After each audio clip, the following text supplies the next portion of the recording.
In this video, we will talk about the leadership crisis no one is talking about. First, let me say something uncomfortable. We don't have a strategy crisis. We don't have a talent crisis. We have a leadership maturity crisis. And most organizations don't even know it. I recently read an article in Forbes that put words into something I have been observing for years across teams and countries. I have managed teams across multiple countries.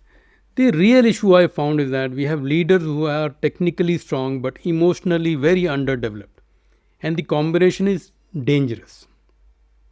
Here's the problem: many leaders are not bad people, they are just unexamined people.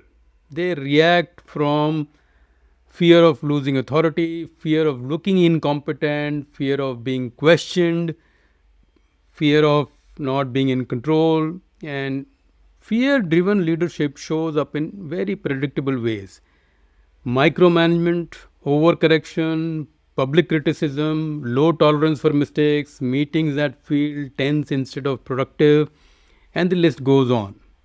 You may hit short term numbers, but over time, creativity will die. And when creativity dies, performance follows. Next up, the cost to organizations. What does it cost to organizations? When leaders are emotionally fragile, people stop giving them honest feedback.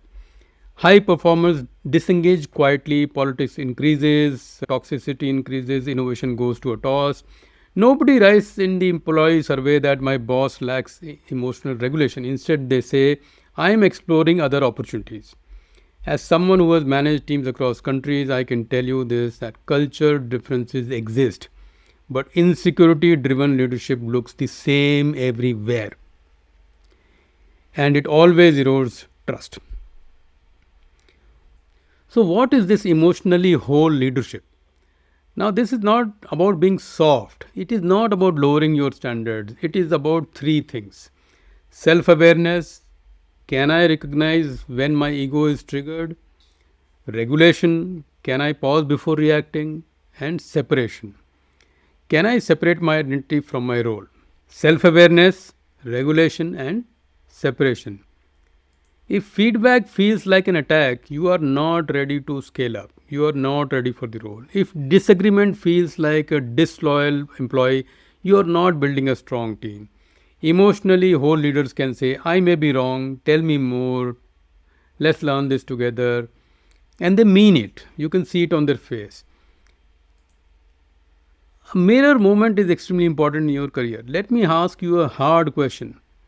When someone challenges you in a meeting, what happens internally, inside you? Do you tighten up, interrupt, shut it down, or do you lean forward and explore? Your team already knows the answer. If you are not leaning forward to listen, if you are interrupting, they will stop making their voice heard. They will stop making their points very quietly, and the value that you had from a diverse team will disappear. Leadership is not what you declare, it is what people experience. It is not what you say, it is what you do. In closing, I can only say, and maybe repeat the uncomfortable truth, that technical skills get you promoted, emotional maturity determines whether people want to follow you or not. Remember, leadership is a gift from the people who choose to follow you. They make a choice. It's not your right, it is a gift from your people. And you have to be worthy of that gift, you have to earn that gift. In today's world, authority is given by title, but trust is given by behavior. How well do you behave? Do you earn that trust? If you want to build high performing teams, start here. Do the inner work. Because the leadership crisis is not out there, it is inside you, inside the leader. And that is fixable if you are willing to look. In closing, I would say that the leadership crisis that you are facing, I am facing, all of us are facing, is very fixable. It is not a problem to be fixed outside. It is not in your team. It is not with your organization. It is within you. Once you start being worthy of that leadership role, you will do well. Till the next video, manage better.